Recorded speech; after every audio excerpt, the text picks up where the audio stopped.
Okay, everybody, we are going to present, to conclude the Olympic series of shows for you, one of our favorite episodes from the 2021 series of shows we did for the Tokyo Olympics, as we go back to episode 182 with Man versus Beast.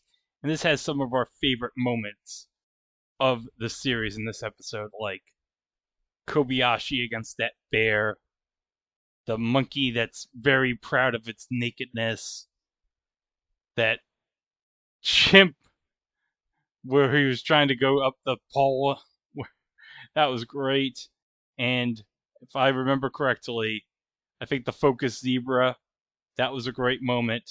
And of course, the little people against the elephant, which, as we found out in one of our Hall of Fame shows recently, one of the people in the little person team against the elephant and was the captain of the track team in Man vs. Beast 2 was Joe Gieb, who was the other little person, Billy Barty, and the magician played by Victor Bruno in that episode of Super Trade, which we didn't even realize at the time, but we found out later in the One Hall of Fame episode, which blew our minds. Thank you, Mike, for bringing that up.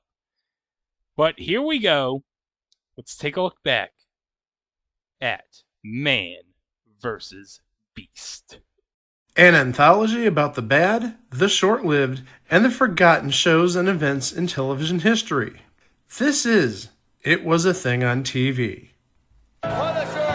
Control! Hey, before I change my mind! I give you Super Train.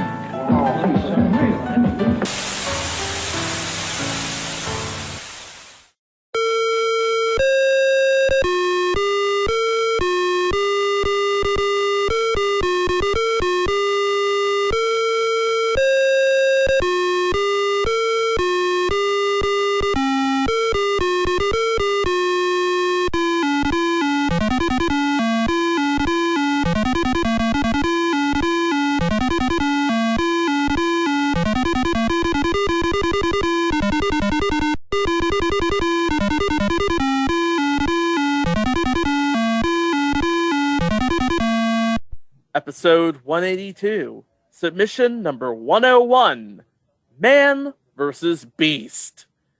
Man vs. Beast aired as a series of specials on Fox from January 16th, 2003 to February 20th, 2004. An 800-pound elephant and 44 little people. It's the duel in the desert. Come on! Go! Go! We got him! Go! Tonight, the worlds of civilized man and wild beast collide in the supreme test of speed, strength, and stamina. So, ladies and gentlemen, let's get ready for Man versus Beast! My God, guys, I am completely sold on this. Yeah, and the thing of it is, Mark Thompson, God bless him, he explained the premise right in the intro, so what can we do now? Oh, this is just the most amazing. I remember when this came out in 2003, and everyone was like, what the hell is this? And this was around the time of Joe Millionaire, so this is when Fox was on fire at this point. Just coming off season 1 of American Idol. Yeah. They have Joe Millionaire, and now we got this. This was back when the Fox reality machine could not do any wrong. And believe me, they tried. But hey, this is Fox. They made their bread and butter by appealing to the lowest common denominator. So what is Man vs. Beast? Simply put, it's a series of challenges in which the best of men go up against the best of Beast. I wish there was anything more simple than that, but there you go. Yeah, it's Man versus Beast. It says it right in the title.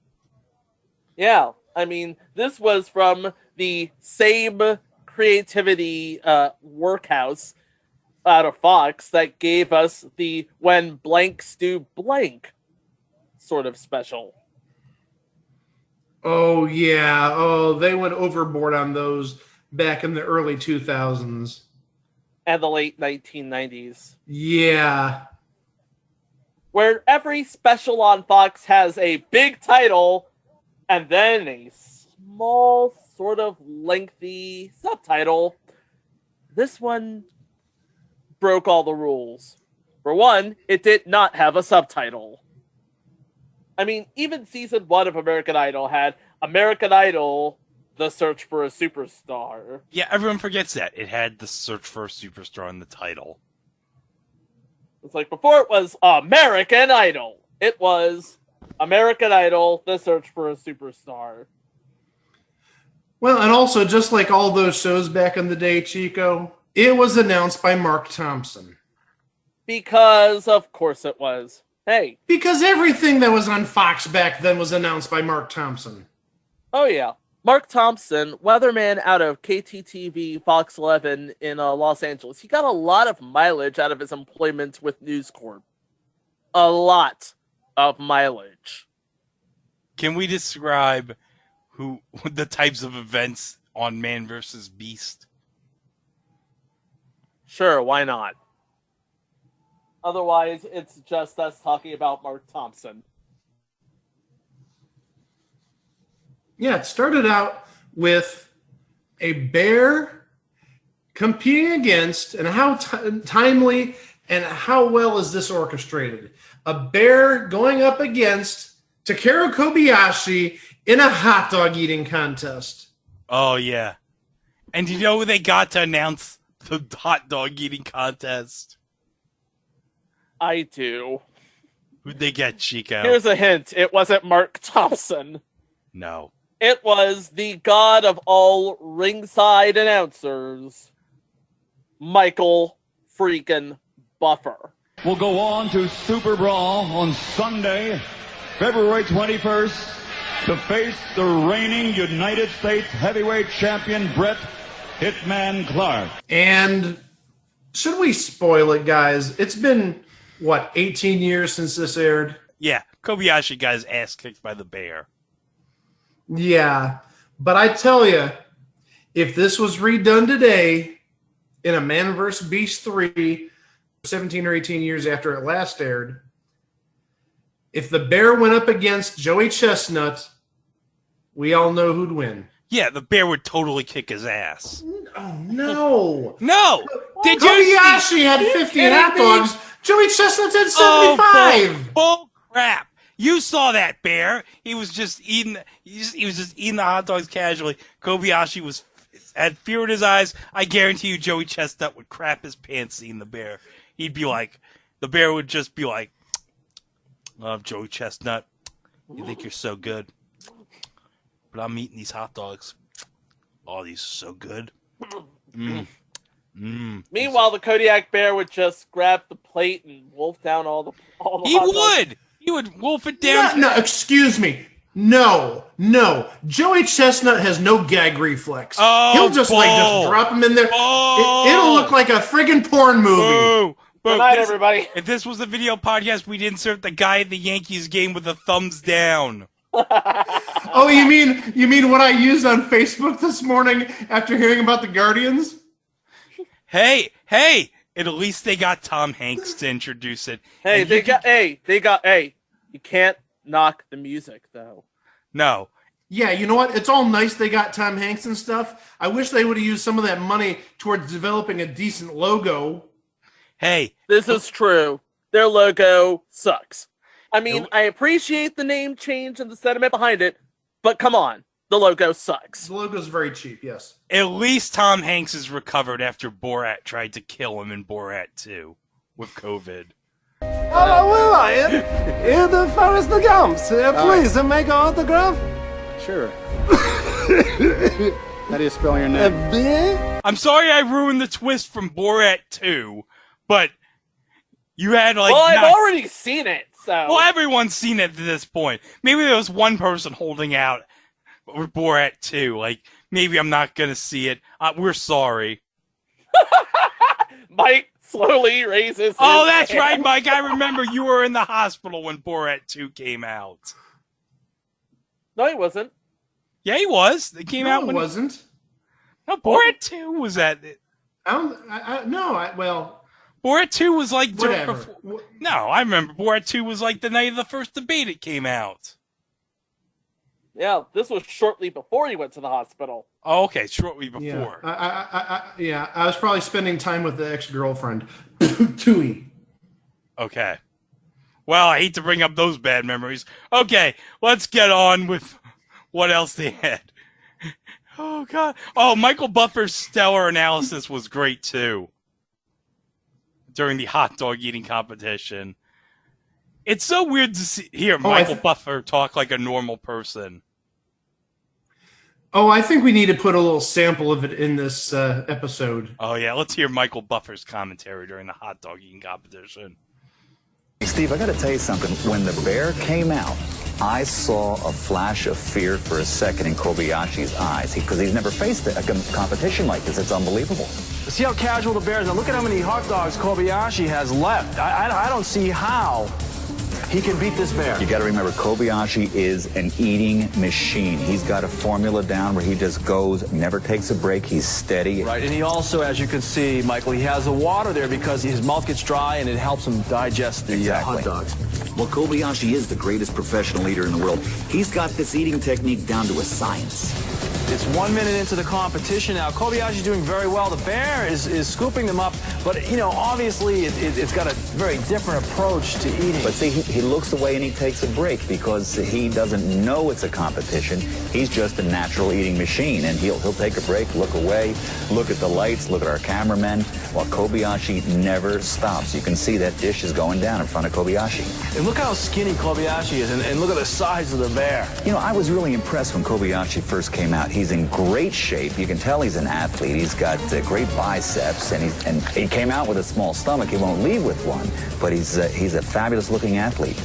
After the epic hot dog eating competition, we had an orangutan battling a sumo wrestler, a 360-pound sumo wrestler, in a tug of war. Oh, yes. And they give us the stat line, almost like boxing. Height, age, weight. And the sumo wrestler was like twice as big, twice as heavy as the orangutan. Look at that. 5'10", 363 pounds, 4 foot and 180 for the orangutan. 13 years old and wearing a diaper, a big pair of Depends. Oh, my God. And also only 4 foot tall. 4 feet tall. 4 feet tall and full of heart. Oh, look at this. We got the tug of war going on. The sumo wrestler is falling down. He's pulling onto the rope. Oh, this is so exciting. Look at that. Oh, by the way. This is the best performance by an orangutan since Mr. Smith. Oh, yeah. He's doing Mr. Smith proud. I'm sure Leonard Fry's smiling wherever he is watching this orangutan perform. The sumo wrestler's close. By the way, we're watching this on screen share, so on Zoom. So the orangutan hasn't even gotten up. No, he's still sitting on the ground. He's pulling, and the sumo wrestler's on his feet. The sumo wrestler down he goes. Did a flop right into that mud. And look at it. The orangutan's like, "Yay, I did it!" And look at that. The sumo wrestler just does a belly flop right into the friggin', what is it, the muddy water? Whatever it is. The mud. Yes. Like, all right, I lost, but I might as well lose with style. His hair is a friggin' mess. Oh, he needs a good shower. Oh, yeah. We're 2 segments in, and we haven't even talked about the host of this show yet. Yeah. Guy by the name of Steve Santagati. While I do my alt-tab boo, because I did research on this guy. Okay. He played Celine Dion's love interest in the Think Twice video, which, if you ask me, is one of the more underrated Celine Dion songs. Because I'm cultured, damn it. I'll take your word for it. He was also known for Future Entry, Looking for Love, Bachelorettes in Alaska. And he is the founder of a website that we are not going to link. And he is the author of a book that we are not going to discuss. Okay, it's probably for the best. Yes. Oh, darn. You mean we're not going to link it through our Amazon profile so we get money from each purchase? Well, it's not like we're making any money on this podcast anyway. And besides, what self-righteous listener of this podcast is going to go to Amazon and buy the book, The Manual, A True Bad Boy Explains How Men Think, Date, and Mate, and what women can do to come out on top? What the f***? That is the name of the book. I did not make that up. Okay. Hey, do we need a palate cleanser?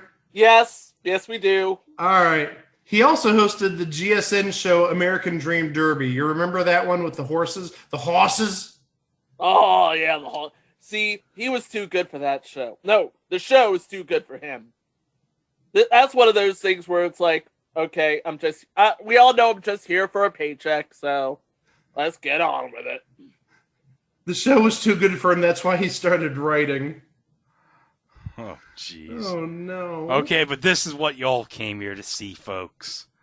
We're now into the real-life portion with, at the time, he was a future Olympian, Sean Crawford.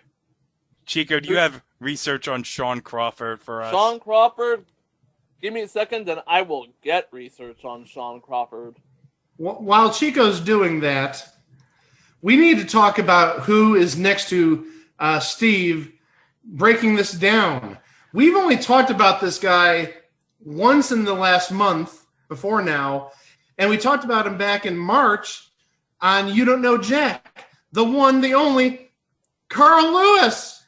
Francis got off key himself. Hey, man, I'm Carl Lewis, man. How the Reverend go? He gonna hear this person make him beat me? I'm the fastest man in the world.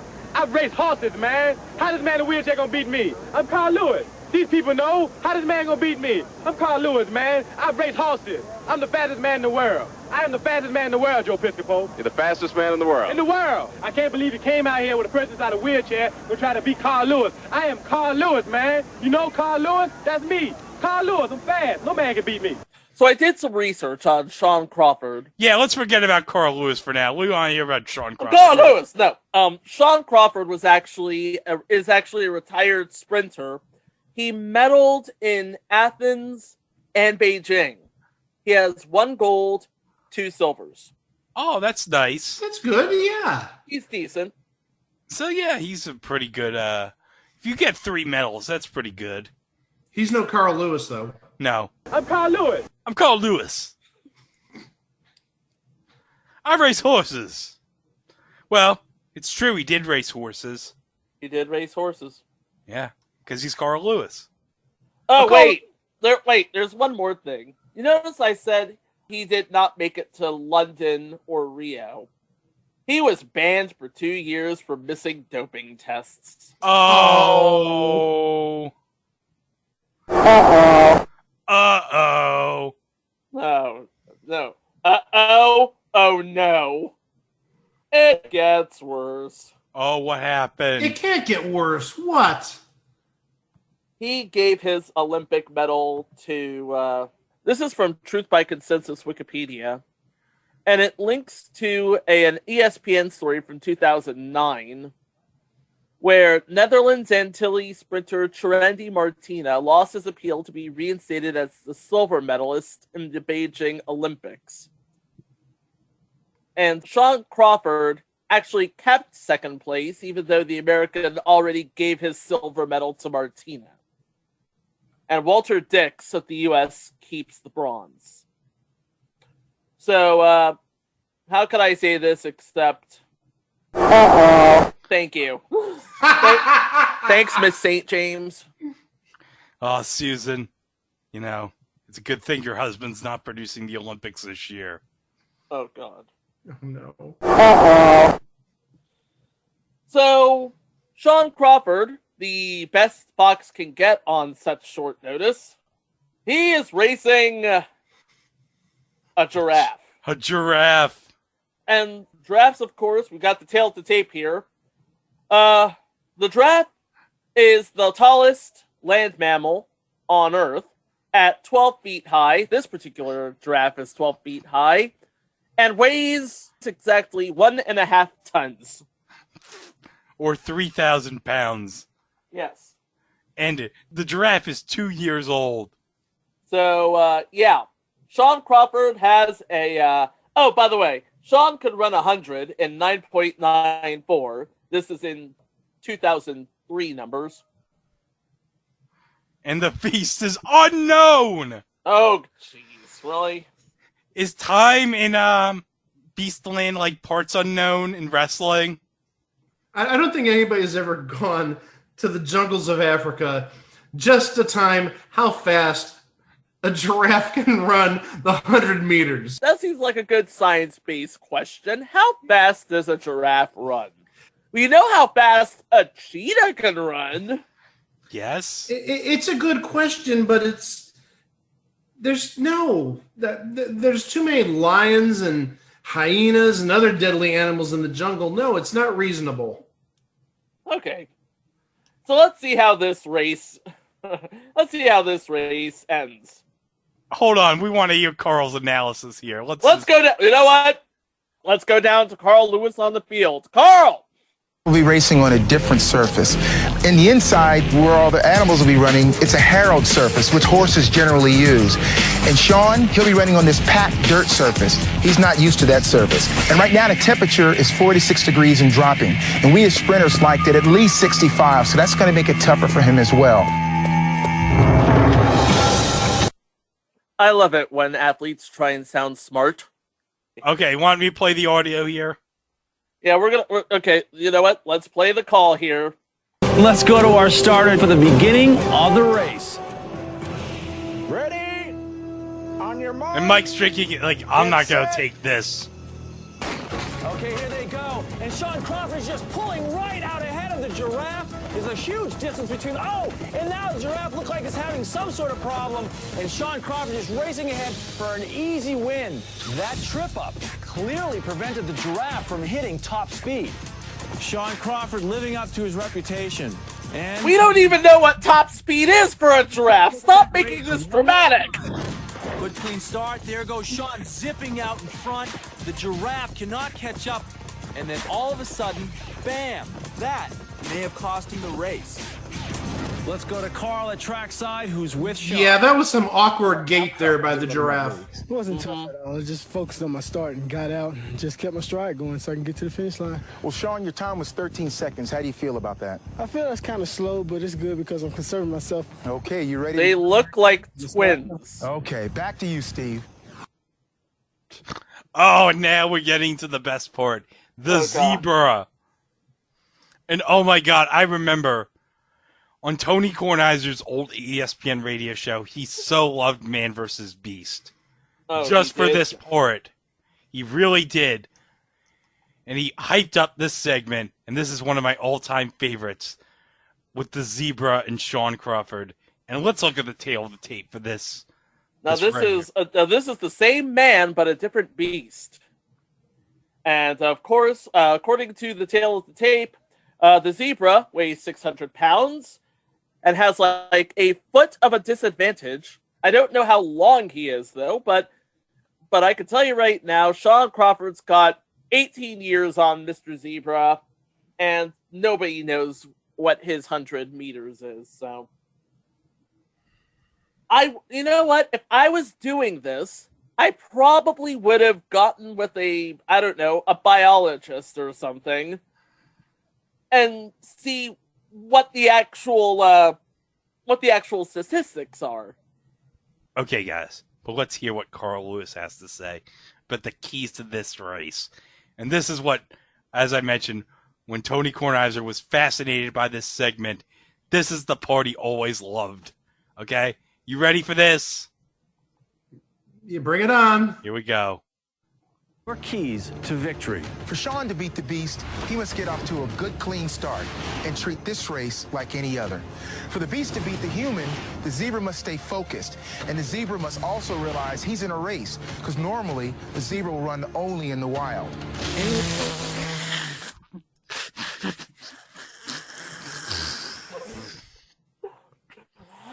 I am 1-800-235-DEAD. The zebra needs to understand this is just a race. At the end of the day, it's really just a race. I mean, come on. Yeah, the zebra thinks he's running for his life. No, it's just a race. Okay, let's go trackside, shall we? Number 2, keep in mind that zebra can cruise at speeds up to 40 miles per hour. See, they should have brought that up. Weinstein for the beginning of the race. Ready? On your mark. Get set. Now this is a race. There he goes. Now you can clearly see they let the gate out for the zebra well before the gun. Sean is putting up a valiant fight right to the end, but tonight the zebra took down the cheetah man. The Cheetah Man? Did they make the NES game about him? Oh, God. Never thought we'd have an Action 52 reference on this podcast. You get all the obscure NES references here. All the obscure NES references. That's the It Was a Thing on TV promise. Are we going to have a reference to Wall Street Kid next? Or Dusty Diamond's All-Star Softball? Or Wally Bear and the No Gang? Mike Tyson's Intergalactic Power Punch. It was never released. Well, no, this is Man vs. Beast. I think we need to mention Snake, Rattle, and Roll. No. You know what we need to mention? Magic Darts. Not only was it Man vs. Beast, it was Man vs. Robot. Are we really doing this again? Oh, wait, are they going to have another race? Are they really doing this again? Oh my God, hold on, we're going to play this. Let's go trackside. Now wait, maybe they're doing it again. I've got two theories. One, because you mentioned the gate was opened early. Uh-huh. But also second, maybe this is a best 2 out of 3. And remember, Crawford won the first against the giraffe. Maybe now he's got to prove himself against the zebra to officially make it man being victorious. Yes. Okay, here we go. All right, here we go. Let's go down to trackside and the guy with the gun. Sean Crawford has a great start, and Sean Crawford is out in front, but oh, here comes the zebra, and the zebra's just pulling ahead now. 1, 2, 3. Oh, this is no contest. That's like Secretary to 73 Belmont. Say in your face, Crawford. He's still running. I'm gonna replay it right now because you got to see that clock at the end. Sean Crawford, so there you have it. But then the zebra just a man is faster than a giraffe, way ahead. But a zebra is faster than a man. And if you needed a television special to figure that one out. Duh. Now what do we have here? It looks like a Ninja Warrior course. And a monkey. Yeah, hold on. The military designed them as it looks like a device that could ultimately save a soldier's life. And for an animal, being able to negotiate through and around natural what the hell is John Doe? Can also be I don't know, but it's going on the list. And death. Well, today, is it already? Collide as this I'm gonna take a look. I'm gonna take a look while we look at the Navy SEALs, which I'm pretty sure they're not supposed to reveal who they are. Ever built. Oh, Navy SEAL gets a chimpanzee on this course. Line is retired Marine Corps Sergeant Major Dave Francisco. Sergeant Major, you were in the Marine Corps for over 20 years. How does the obstacle course factor into overall training? It builds your upper body strength, your cardiovascular. It can also save your life in combat. And I imagine that during training, egos come into play. As soon as these guys get up in the morning, yeah, you can totally tell these interviews aren't separated. The finish line first. Here's how the course is set up. There are 8 separate obstacles stationed over a 100-yard distance. The course starts with a 5-foot wall. You notice there's no warped wall. I have a problem with that. Next, it's a rope swing across a mud pit, followed by a low crawl, an 8-foot barrier, monkey bars, and finally a sprint to the finish. Well, today, the man who will take on the beast is one of the toughest guys to ever come out of the United States Navy. The Sergeant Major spoke with Scott Helvenston just moments ago. You've seen the course. What do you think is going to be your hardest part? Well, with any old course, it's... I gotta stop this. Tell me this guy doesn't look like Skip Bayless. He definitely looks like Skip Bayless. If Skip Bayless did not work at ESPN or Fox Sports or out of his Twitter. You put this guy on television now, you definitely need some de-aging software. The same digital de-aging technology they use like in Marvel movies and all that stuff. Oh, yeah. All right, let's replay this now again. It's most important. I don't see Skip Bayless there. That's just me. Too caught up in thinking about what the other person or well, that's your the other problem. primate is going to be doing in this case. Can you beat the beast? Can he beat him? I've sized up the enemy. I've checked it out. It's just a wannabe human. All right, guys, the stage is set. What? It's just a wannabe human. Of course, our competitors are in position. And now that wasn't scripted at all. You should know that he holds the distinction of being the youngest Navy SEAL ever. Oh. He was just 17 See, years he's old. a Navy SEAL. He wasn't supposed to, now, unless he is no longer a Navy SEAL, he's not supposed to tell who he is. Well, he's a former Navy SEAL. Oh, so he's a former Navy SEAL. Former Navy SEAL. 3.5 feet tall. Well, that And one big thing, he's got evolution on his side. Sergeant Major, who is your money on? Oh, Steve. The chimpanzee lacks discipline. Hasn't been to boot camp. Oh, my money's on the military man. Of course, he biased. That doesn't surprise. Biased. Our starter is ready. Human bias. Get set. And it's on, folks, and it's a very close start. Oh. The chimpanzee is doing fantastic. Scott Halveston gets to the rope first. He's almost to the top, but the chimp is super strong, and it looks like he's catching up. The chimp is doing amazing, but he's behind. Scott is at the cargo net first. The chimp is just hitting the cargo net now. He is over the top. Scott Halveston is doing an amazing job. He's just incredible. Oh, this is so dramatic. He's on the Look rope, at him. he's across. Oh, he's. Now the chimpanzee Oh, the is human just is hitting the going rope. way Keep too in mind, fast for folks, this that chimp. The chimps, they don't like water, so he definitely Oh, the wants chimps to don't make like it water, across. guys. Okay, he's across and he's going under the crawl right now, and he's hitting the wall. But I'm sorry, I don't think this chimpanzee can make up the distance. Yeah, this in chimp is course. taking his So we sweet are ass Navy time SEAL doing Scott this. Halveston. Scott is almost through the monkey He's bar. having fun with this. He doesn't Look at realize that. it's a competition. Excellent. The Easy chimpanzee win is for still man. moving. There he goes. He's got a lot of heart, folks, and he's got the energy. I hear this is how Planet of the Apes started. There. Now Look that at is a look of a I need an adult. Oh, He needs a diaper. Put a diaper on him. This is Fox. He doesn't get a diaper. Now, you can't see this, but... You don't want to see it.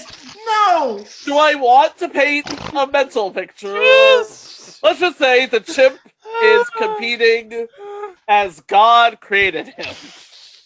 He's like Tommy Pickles in an episode of Rugrats. He's very proud of his nakedness. He's just strutting a pose there.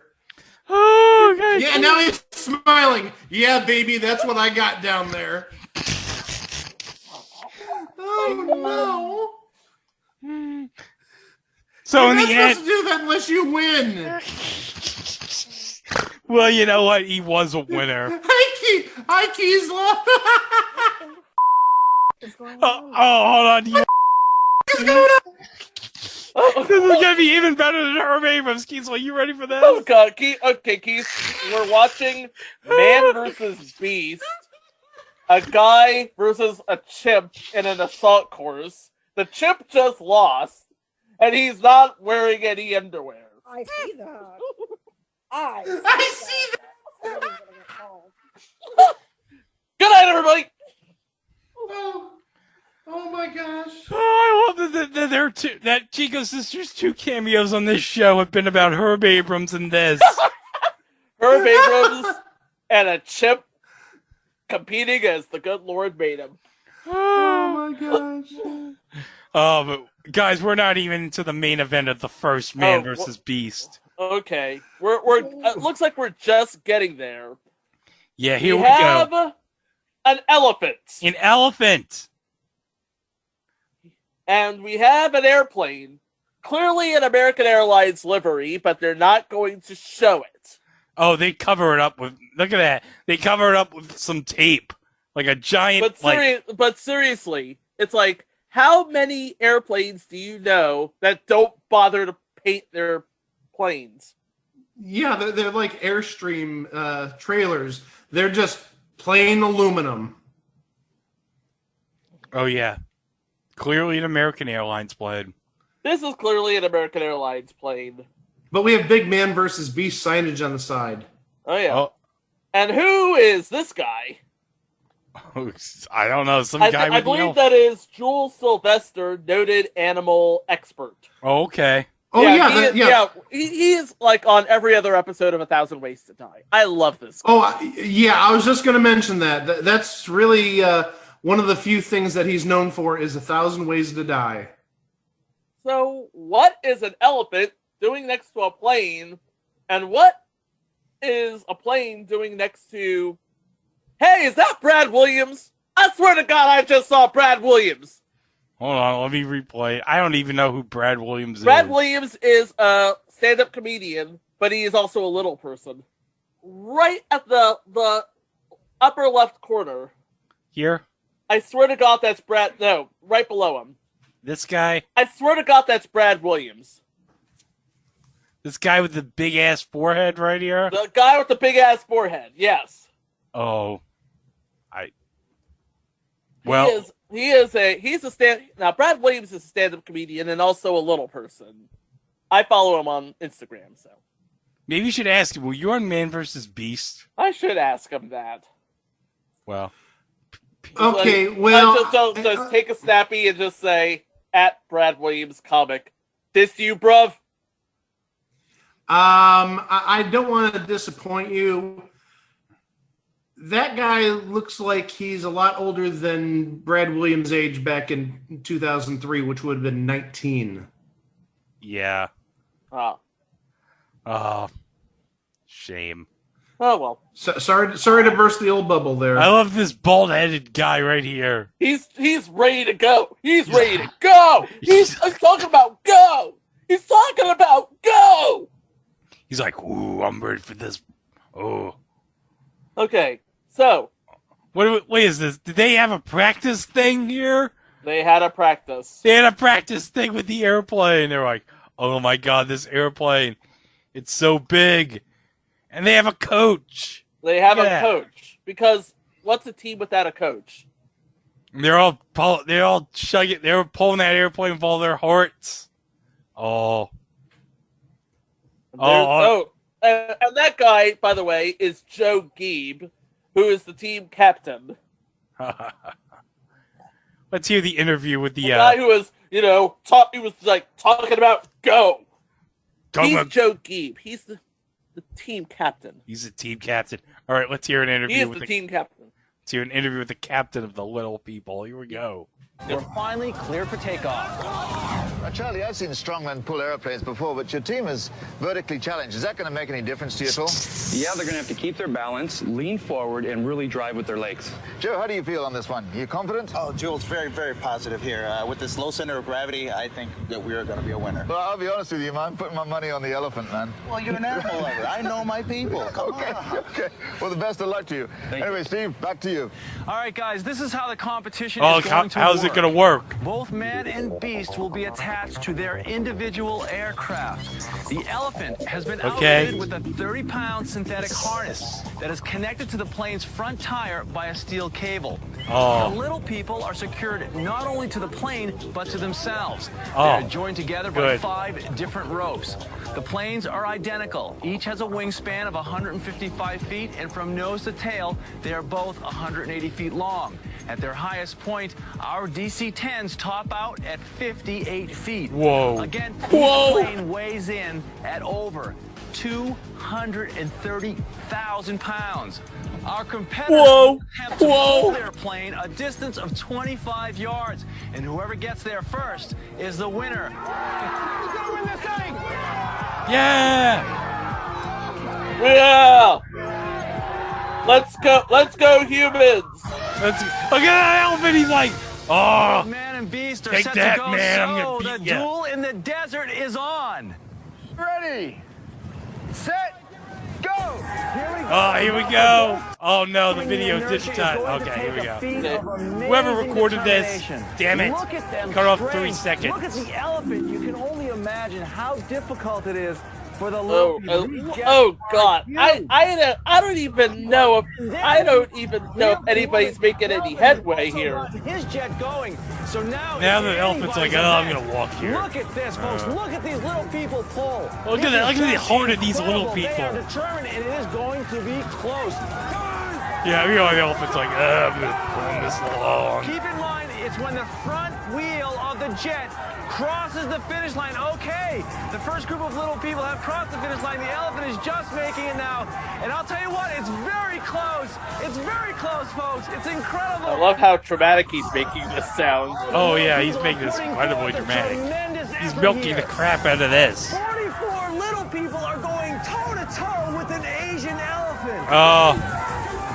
It looks like the elephant just he won. Has won. And it's the elephant. Has beat the man. The beast has beat the man. But the elephant didn't beat Becky Lynch, Chico. Yeah, and Mark Lebet didn't beat the man. See, that's a really good man versus beast. Becky Lynch versus Mark Lebet, 3 rounds of trivia. Let's go. Oh, I'd pay to see that. You put it on Peacock, baby. Gold. Oh, yeah. Hey, guys. Mm-hmm. What? Would you believe that among the little people there was an actual true celebrity? What? I'm not kidding. One of the little people was Martin Kleba, and where you might know him from is the Pirates of the Caribbean movies. What? Curse of the Black Pearl. Yeah, Curse of the Black Pearl. He played Marty. Played Marty on Dead Man's Chest at World's End. Played Marty. So he's been on at least 3 Pirates of the Caribbean movies. The Dead Man's Chest, Liar's Dice, the video game he was in. And then also Greg, to make you even like mark out even more. Oh, let me guess. He was in an episode of Wings. No, he wasn't. Oh. But this is almost as good. He had a card in Americana's first series. Oh, yes. Nice. I think I do. I've seen that card. Yes. Yeah. Oh, I need to pick that up. Yes, sir, you do. It's great to know he was you among the little people pulling that elephant. Against that elephant, trying to win that competition. Yeah. So that was Man vs. Beast 1. Now, Mike, I know before the show you said you had a theory about Man vs. Beast 2 that we're about to talk about next. Yeah, you're right. I had a theory as to why there's a second Man vs. Beast. Not necessarily because of the popularity or the ratings or maybe desperation by Fox, even though they had American Idol at the time. I thought that since Man was winless on this show, even though they said Man was winless, even though the obstacle course was won by Man, I thought that they did a second one to make sure Man had one victory over Beast, to show who's the actual dominant species. Nope. Seeing the obstacle course and, of course, the giraffe with the hernia disproved your theory. Well, yeah. I'm just going based on the numbers that were mentioned at the end of the show. Okay. Well, whatever numbers well, it's Fox. They're known to fudge the numbers. Oh, yeah. Not Fox. Not Fox. No. No. But, yeah, there was a second one of these. But hold up. Now, guys, for this Man vs. Beast 2, I actually pulled out my copy, my personal copy, from the archives. Yes, I actually taped this back in the day.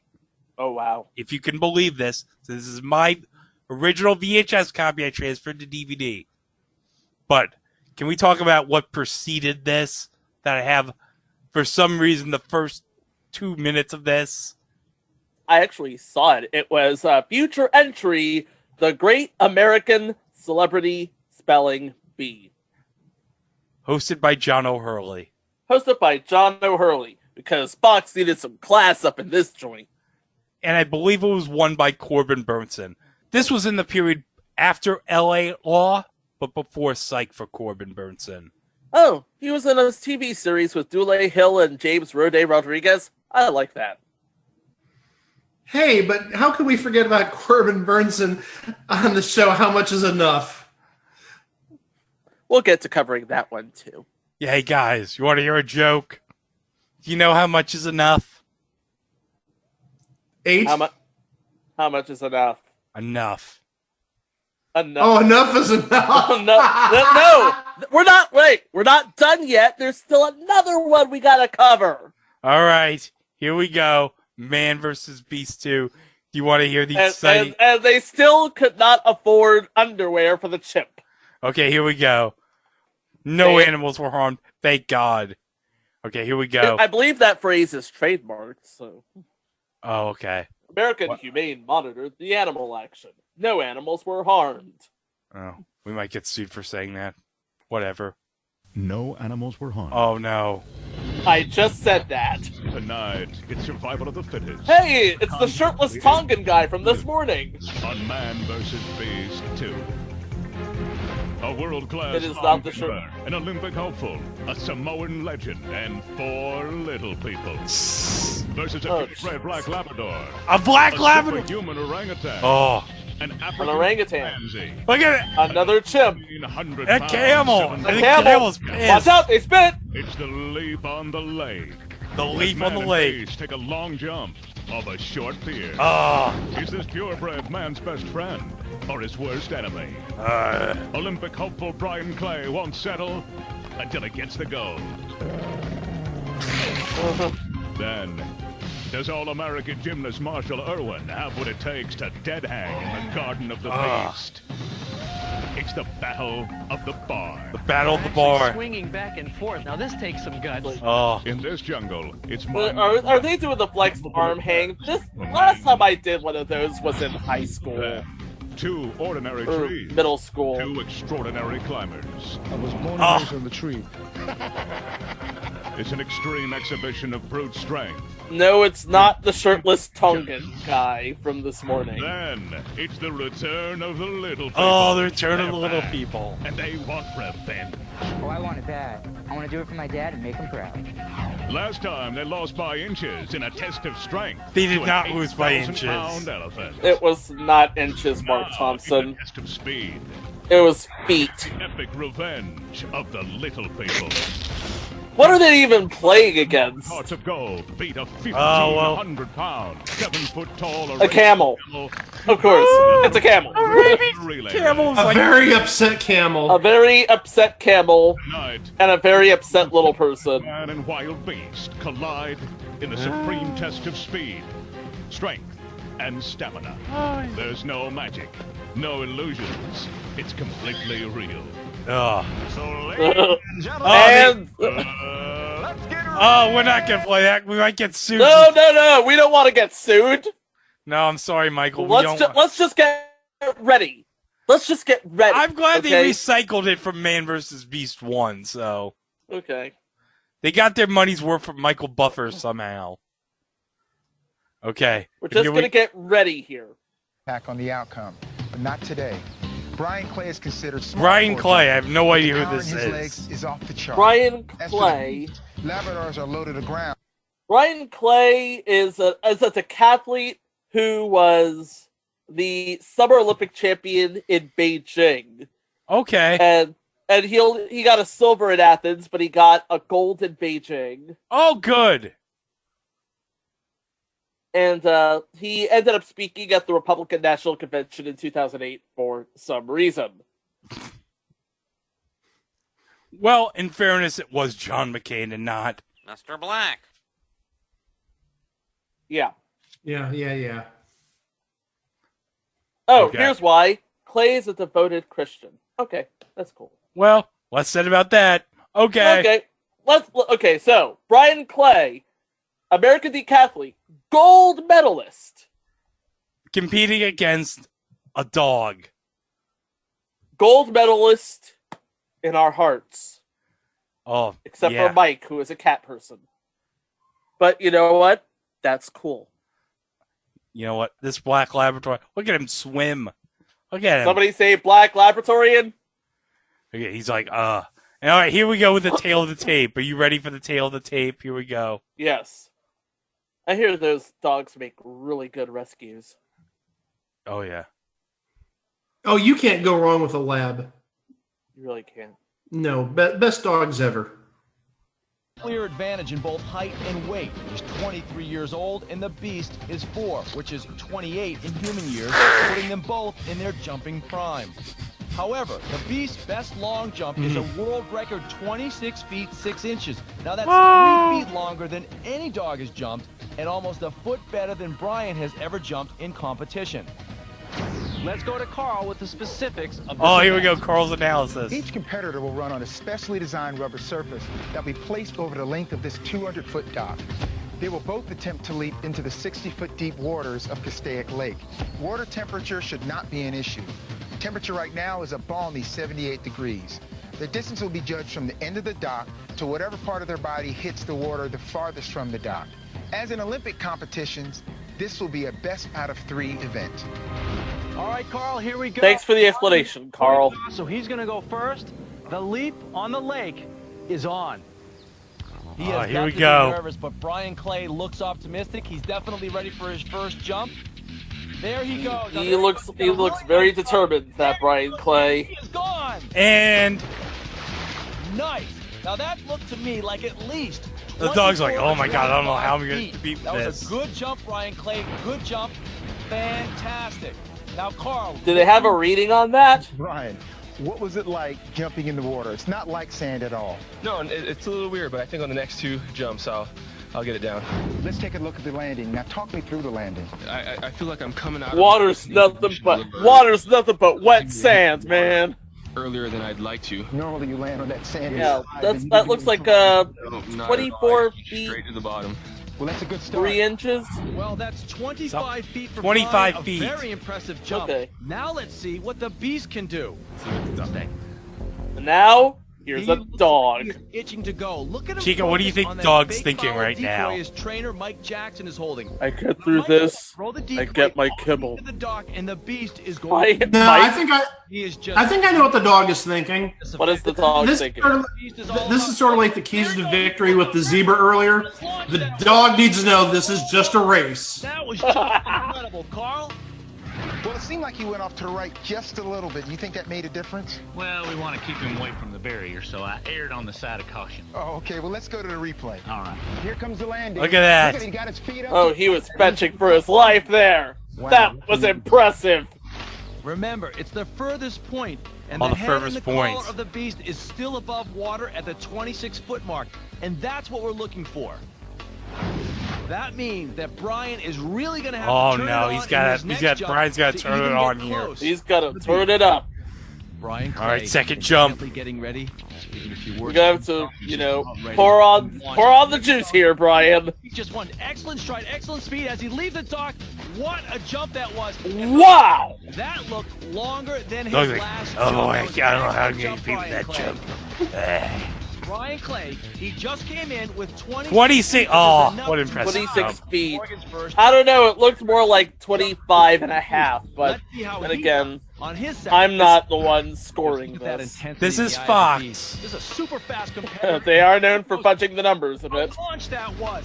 That was a jump. That was an Ah. incredible jump. The official distance is 27 in. The Beast feet. went an amazing 27 It's like every jump that Brian makes, the Beast has an answer for. Look at And the lab is mutilated decoy. well, it was a best of 3, so he doesn't need it anymore. He's like, oh, I don't need this anymore. Oh. I'm hungry. I want a bone. Oh, God. Okay, so already out the gate. Oh, wait, they're going to do a third one? You're doing a third one? Yeah, it's best of 3. They said. Yeah, but Beast is 1, but I guess Beast they're going has 2. I guess they're just That's going to do as best of 3 as it could possibly get. All right, Unless Brian wants one more just for posterity here. feet, and this momentum is fantastic. He may just have it as he exits the dock. What a jump! Oh, that was Yep, incredible. he has it. Very close. Carl, Brian, that looked like the biggest jump. What do you think?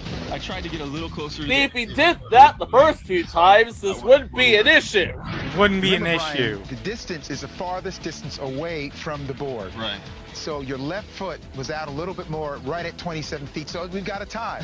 So now A tie? A tie? You know, I don't know. He's been jumping well so far, so I can't do anything. Well, but I sit guess here they're and wait. doing like the furthest, highest Brian jumps. Clay is going into uncharted I'm guessing that's how they're waters, judging staring at the this. beast. He's got to be wondering, does that animal have it in him to beat So me? I guess it's a Remember tie now, the right beast now, but needs the to jump beast over has to go over 27 27 for the win, feet. and he'll Okay. have to do it with a new decoy. Oh, now he's How got a will new affect the decoy. beast's final jump remains to be seen, but it all comes What the down hell is to that? his last It's a buoy attached to a rope.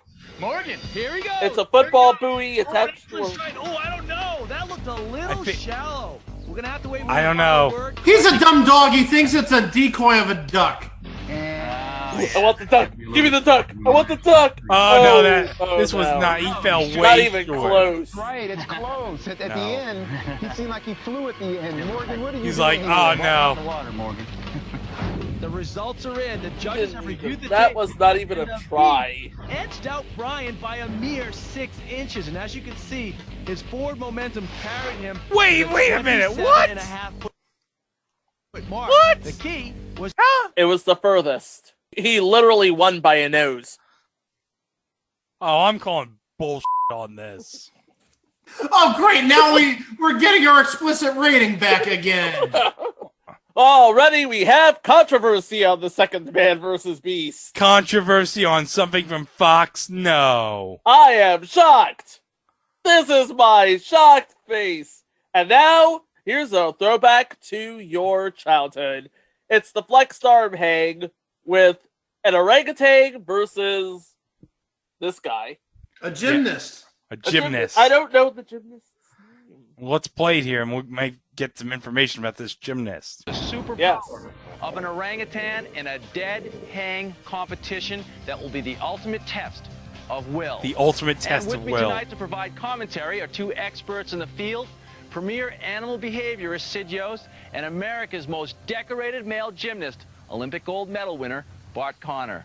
How you doing, guys? All right. Great. All right, Sid, what should we look for tonight? Bart Connor. Orangutan has What are you tremendous doing upper body here? Strength and a torso that allows them to stretch their arms longer than the length of their body. This was In some this cases, was before from this was fingertip to before fingertip. Paul and Morgan Ham. Also By the have way. long, narrow hands that are ideal for gripping. Otherwise, blind it'd be for like extended okay, periods of time. this guy, In the end, whatever. that could be the difference.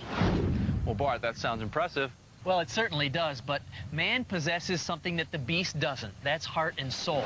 And the man tonight has both, big time. Marshall Irwin is a champion. He's been up against Marshall the man Irwin offer, and he won't be intimidated by the beast. As an All-American gymnast at Stanford, Marshall is used to being center stage. And in this type of event, I think that's an incredible advantage. Oh, look at Believe that me, agility. I feel that Marshall will get in a zone, and his focus will beat the beast. This is how the All right, Chico, do you have any information on the Wikipedia about Marshall Irwin? No, I don't, but I do have information from GoStanford.com. He is a Stanford alum, and he was a double major in comp sci and philosophy, and he recorded a 9.825, winning the NCAA title on the rings in 2002. Oh, okay. So he's an NCAA champ. Yep. And if your computer breaks down, he's the guy you call. Oh, that's nice. And his best was a perfect 10 in 2003. Okay, so we get the rules here. Last one hanging wins. Both bars are 11 foot off the ground. Feet-free competition. That is important, guys. Yeah. And they can alternate hands. Oh, we got the tail of the tape here.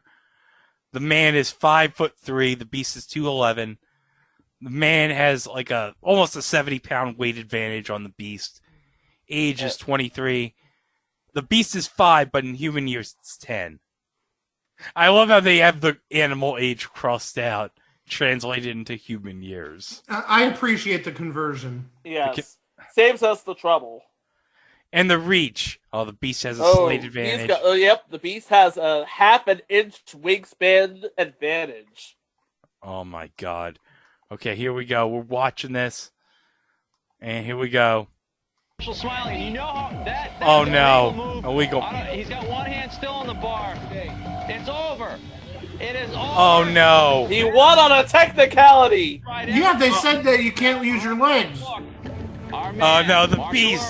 The beast was not properly trained on the rules. No, he was not. He was Because like, he's screw your rules. Screw your I play rules. by my own rules. I'm an animal. I play by my own rules. The rules of the jungle. Love the jungle, baby. So it's all even in the first part. So now what do we got here in this after this promo for what the hell is this? My big fat obnoxious fiance. Oh Jesus, we're gonna have to cover that one eventually. Okay. Monitor the animal action. We already know No Mark animals Thompson. were You don't have to remind us.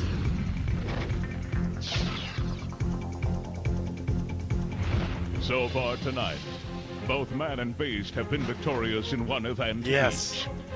We've tested them in competitions involving strength, and distance. Now it's about speed. Speed. In the wild, the safety and security. Oh, of the now we highest look at that. We branches have a of the big tree promo provides a on the beast Chiron for my big fat obnoxious fiance. Yes, we 'Cause have a lower third because that was a thing in 2004. Yeah, they Still do is, this by on the Fox way. all the time, even today. But Mhm. you know why they called it My Big Fat Obnoxious Fiance? Because My Big Fat Greek Wedding was like the big movie at the time. Yeah. in the world of man. And also remember, there was my big fat obnoxious boss at one point. Who is neither big nor fat, Beast so take these dynamics to new heights as this champion Samoan tree climber. Okay, this competes tree climber against an competes African against chimpanzee chimp. in the Chimp Challenge. Oh, it's Samoan. It's Samoan versus tree Animal versus expert chimp. Sid Ghost. Sid, what is your take on this event? Steve, on paper, the human has a big disadvantage here. He may be good, but when it comes to climbing, the chimp is at the top of the food chain. The human's closest relative, chimpanzees, spend much of their time climbing trees. They even sleep in trees. Their feet are shaped like human hands, making it easy to hang on to just about anything. In the wild, this could mean the difference between life and death. In this event, it could be the difference between victory and defeat. Well, we're about to find out. We're approaching climb time. And the chimp definitely looks here. Cute. He better be, because the man the beast will take on may just be the best tree climber in the world. Oh, we got a profile on A the native Samoan. Samoan. Teo Tafiti's name means somersault. The turn flips. To the rest of us, it may as well mean champion. When Cap was a kid in Samoa, he grew up climbing trees. Oh. I climb tree every day. I probably climb more than 1 million times. Cap Teo That maintains a deep respect for island traditions. You started off watching the big guys climb, you know. Cap Teo It was Tapiti. brought everywhere because he climbed just to find out how tough you are. He's actually a bit of a stuntman now. He's known for his work on Hobbs. Tail of the tape. He was known for Hobbs and Shaw and Lycan. Teo Tafiti has an advantage in both height and And he plays Shota on Magnum PI. Or about Oh, 10 in okay. human years. With Jay Hernandez. Here's how the chimp Okay. As Thomas Magnum. Yes, in the reboot on CBS. Yes. Okay, so let me get the tail of the tape here. Man has a 5'5" height advantage. Beast is 3'6". Weight 175 pounds. Beast is 95 pounds. And then, 37. Beast 8.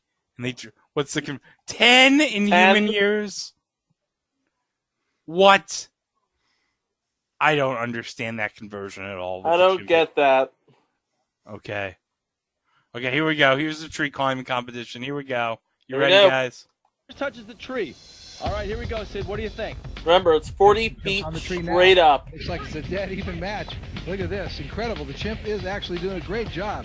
Look at Cap go. Oh. That's right. He's really Yes, jumped this is into no the lead, contest. Sid. The man's gonna Cap win has got this. the flag, Oh, and yeah. here he goes, but the He's chimp got- hasn't even reached the flag yet. The chimp is taking his almost sweet ass time. He's all the like, way down, and here he comes. You don't think key to victory is he needs to realize that it's a race. He needs to realize it's a race. He did not realize it was a race. No, he did not. Is just now making his way down. Now he's realizing, oh it's a game, crap, this but was the a beast race. is enjoying himself. This was a race. The times are now official. Man does an astonishing 19.2 seconds. The chimp was like Tom Poston. What? It's a race? Oh no. Oh no, it's a race. Oh no, I gotta get this flag real quick. I gotta climb down the tree. Yeah, you're a little late for that. Hey, Greg. What? I hear they interviewed the chimp at the end of this. Yeah. And what the chimp said was, give that man a banana. Somebody get me a banana. Somebody get me a banana. We needed a Larry Zabisco for stellar analysis on Man vs. Beast. About if the chimp needed a banana or not. Oh, no, I meant the man needed a banana, but the chimp could have used one. Oh, wait, are we going to have another competition here between the chimp and the man? I don't even know at this point. Right now, we see oh my god, we're doing this again! And they're starting. We're running it again. The man must be feeling confident, even though it's a whole new game. Remember, he beat the Beast time by almost half. The question is, will the Beast kick it into high gear on this run? Well, we now realize it's a race. Now, Look at the Beast just like shaking his head like, oh man, you don't want none of this. You don't want this? You don't want none of this? You don't want this? Oh. The Beast is trying to play a little psych-out game with the man. Oh. By the way, give him the people's eyebrow, that guy. On the first trip up and simply tap the post on the second. They have a flag with the Man and Beast vs. appear logo on go. it. All right, here we go again. Cap is telling us that he can go up and down twice. Now Cap's having some problems right now. Oh no! Oh no! Those will look at this. Big words the Cap laid out for us. Oh! Cap's in the lead now. Cap just passed him. The flag and here it is. Okay, now remember, the original time for Cap was 19.2 seconds.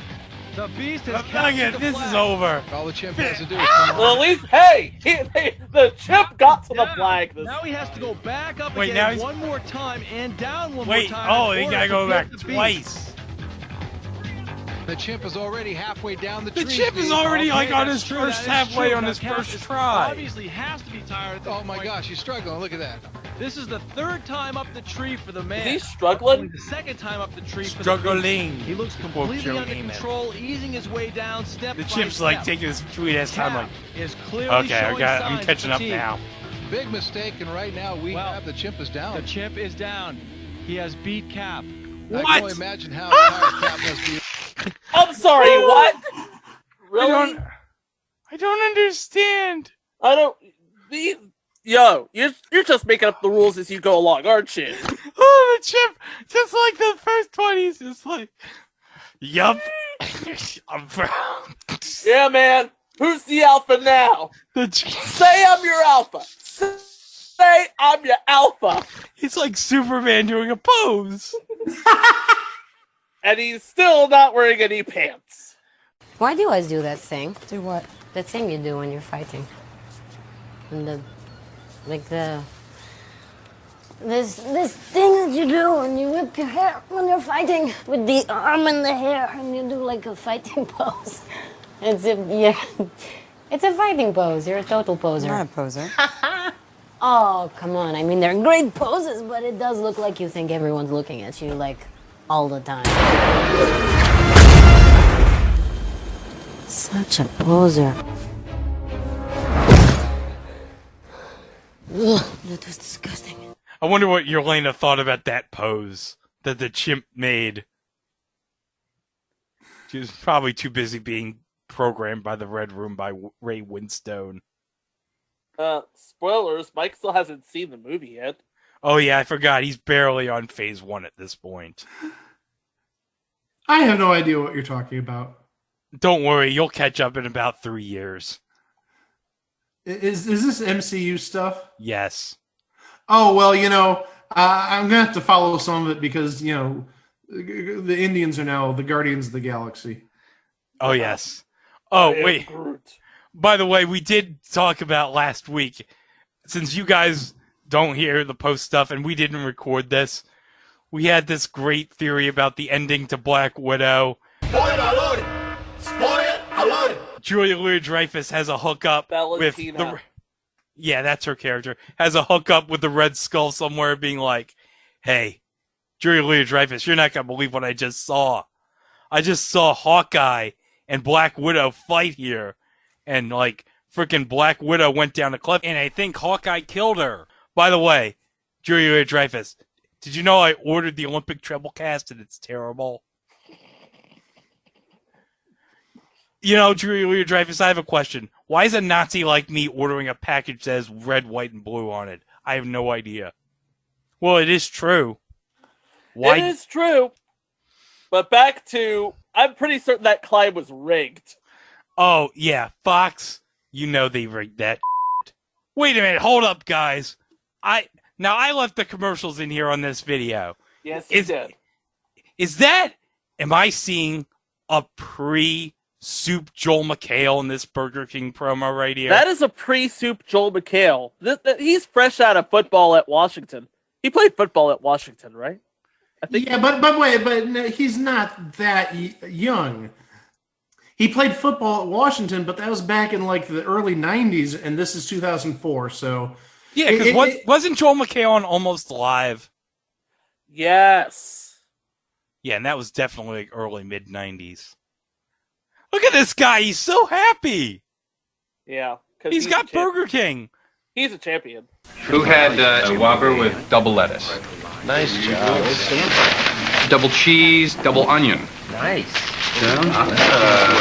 No lettuce, extra ketchup, double bacon, double mayo, and 2 extra beef patties. Whose would that be? Mine? Because I'm the champion? I am the champion! I am the champion! I am the champion! Have it your way. Yeah, Burger King ads were very different before they brought in the king. Yeah. All right, here we go. This is what we came here for.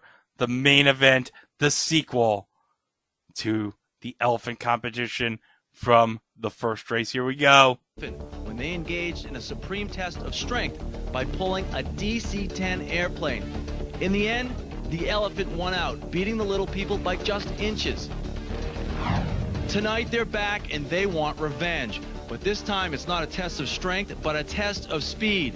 We're here at Los Alamitos Racetrack for an epic relay race between a team of 4 of the world's fastest little people and a 7-foot-tall Arabian camel. It's the revenge Hey, of the NASCAR little on people. Fox is Sunday Here at with you 1 to analyze p.m. the race is Olympic gold medalist Dan O'Brien. Dan, what can we expect? Oh, Hey, here we have Dan O'Brien. Of course, if you don't know who Dan O'Brien is, what podcast are you even listening to? I mean, come on. Dan versus Dave. We're talking about that soon.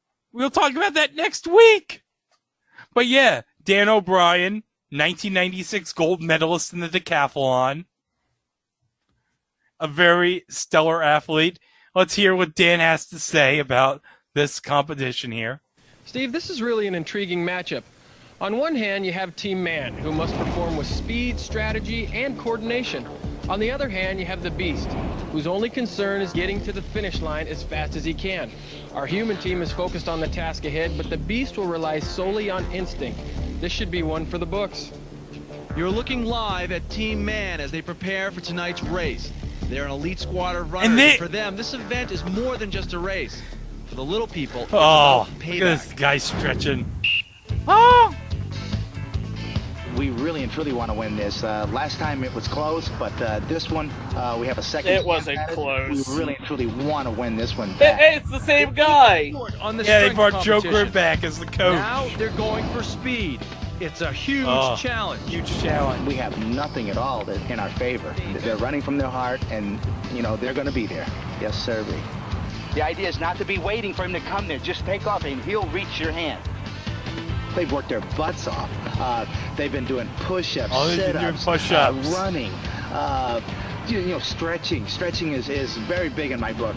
We have to stretch these legs as much as we can get out of it. Oh. But the training has just been so fierce. Go!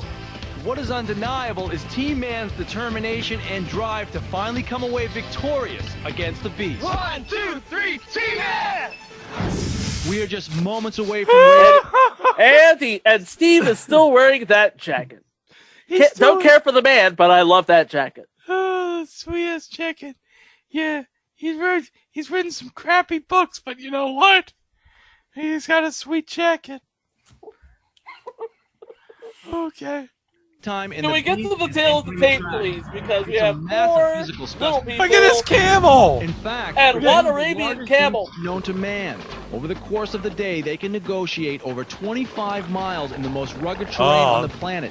They are so strong, they can carry almost 1,000 pounds on Wow, their back. 1,000 pounds. Although they take time to get up to speed, when they sense danger, their powerful legs turn them into 1,500-pound running machines. Oh.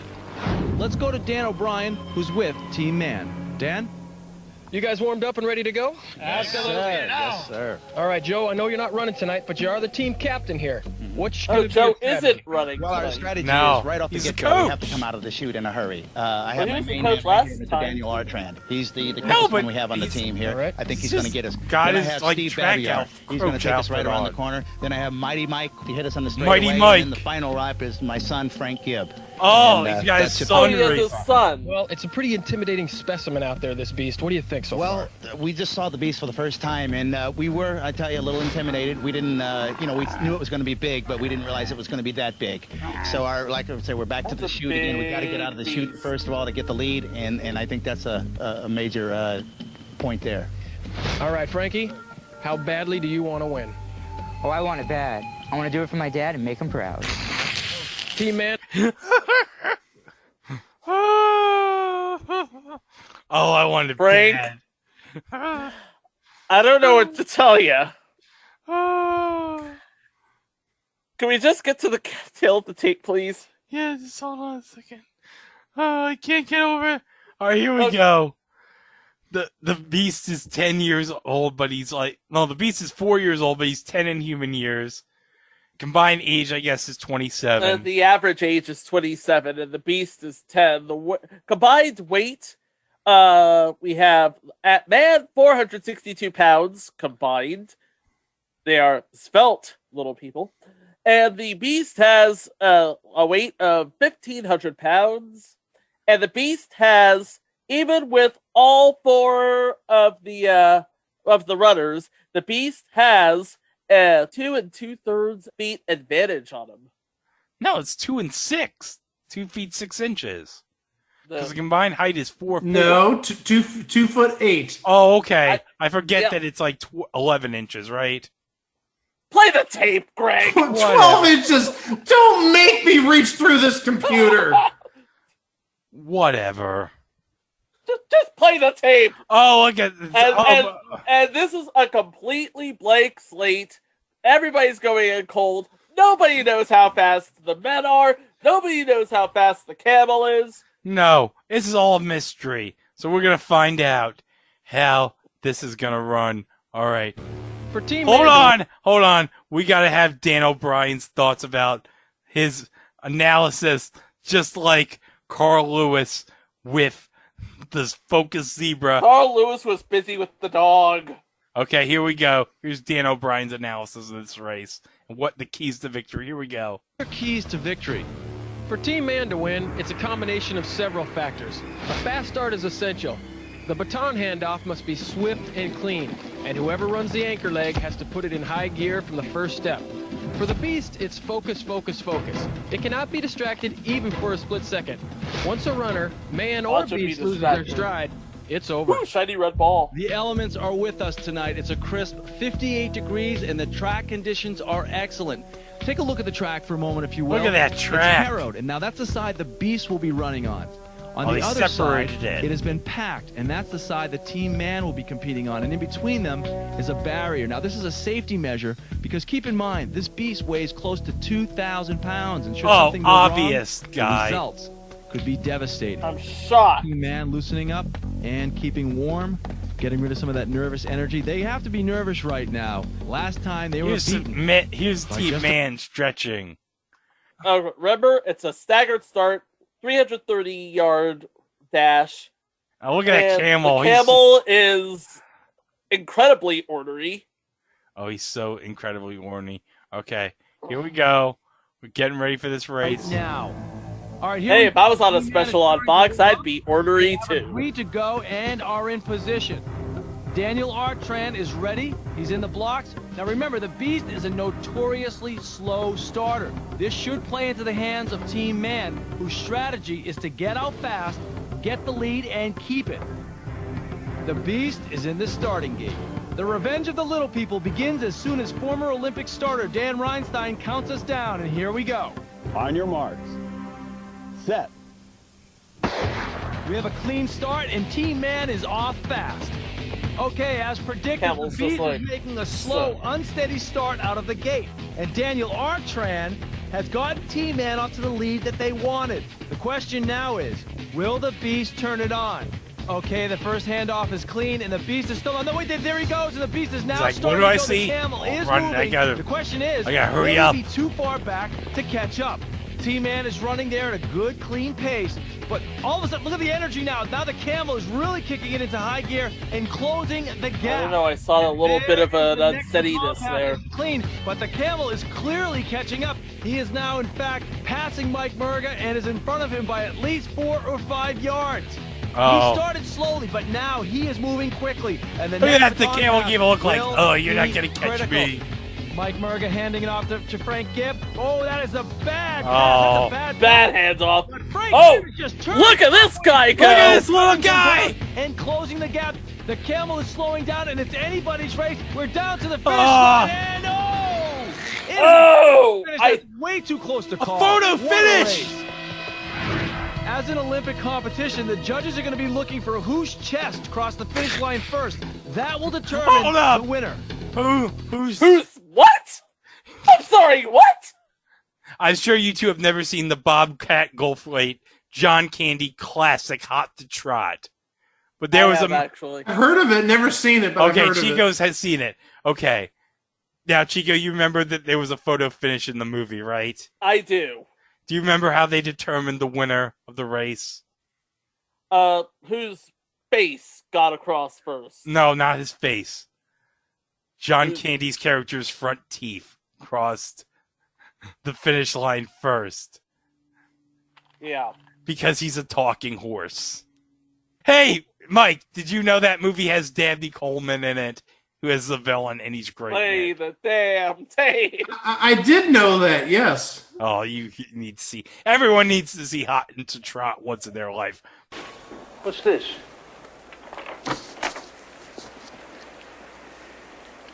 Those are the horse's front teeth. Give me that. Now, I thought I made it clear. Ladies and gentlemen, may I have your attention? The result of the 7th race, the El Segundo Stakes, has been declared official. And the winner, by an incisor, is Don. But we're not here to talk about Hot to Trot. That's going to be on the Patreon podcast. That was a thing in Greg's VHS collection. Here we go. That was absolutely incredible. Frank Gibb has got to be proud of his performance. Dan is down on the track right now with Team Man after an incredible race. Dan? Hey guys, great job. You look like you gave it all you guys, especially you, Frankie, there at the end. Joe, you pretty proud of these guys? Man, am I proud, especially my son. Man, he was pulling it up at the end there, but all 4 of you guys were great out there, son. Very good. All right, here comes a replay. Daniel, you took off like a rocket. The Camel wasn't even really responding at this point. The Camel's It like, looked like it was just a hell? mile here, and all of a sudden now here comes Hey. the Camel now. Look at him. Now he's like, I'm gonna. We realized we I'm had gonna show you we off. possibly got a race here.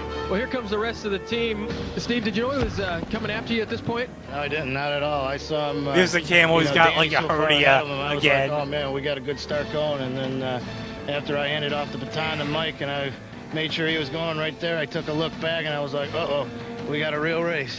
Well, I thought you guys were in trouble here. How are you feeling right now, Mike? A little scared because he's Look at this guy. He's like, whoa, it's almost over. He's and not almost even. tripped He's a like, little bit oh, there. I'm running out of Just breath. a little trouble giving it to Frankie, and then boom, You're there he Frankie. goes. Frankie, that was a bad handoff, but it looked like you really made up a lot at the end. Yeah, I just had that straight in front of me, basically. A photo finish. A photo Okay. finish. Dan, the official result is in. The Beast crossed the finish line just 0.2 of a second Oh. before In the last man versus beast, you lost by just inches. Today, just by a nose. How about one more cheer to take us out of here? All right, here we go, guys. 1, 2, 3, yeah! Yeah! Steve, these guys have nothing to hang their By heads about. 0.2 of a second, by the way. The revenge of the little people is history. Team Man ran a 330-yard relay in a quick 1 minute and 3 seconds. But the Beast hit the finish line just a hair faster. Once again, the Beast prevailed over the little people. For Team Man, payback day is still overdue. Well, I guess we'll never find out. Yeah, because cooler heads prevailed, and Fox, perhaps kowtowing to pressure, decided maybe a third installment of Man vs. Beast wouldn't be too prudent. Especially since we're sleeping in American Idol money. Oh, yes. But, this special, these two specials gave us such comedy gold, guys. Oh, God. Yep. Man vs. Beast took the best of competition and drug it through the mud. And in 2003 and 2004, it was indeed a thing on TV. But wait, there's more. Ooh, what do you have? Oh, no. No, I don't have anything like that. I just mean more in the sense that next time we're here, we're going to talk about man battling a single type of beast. Oh, yes. Oh. And how can you not like a beast that goes by the name Honey Bump? Oh. And how can you not like a show that's hosted by Brandon Tierney? No, good point. Yeah, Brandon Tierney is a quality host on what used to be CBS Sports Radio. Hey, thankfully he's no Adam Shine. But we'll talk about this show coming up on Thursday. But before we sign off, get the soothing music out, Mike. All right, there you go. It's time for It Was a Thing on TV, Haiku Corner. Okay. Oh, love that music. Yes, sir. Top human athletes. Beasts of all shapes and sizes. Steve's Black Jacket rocks.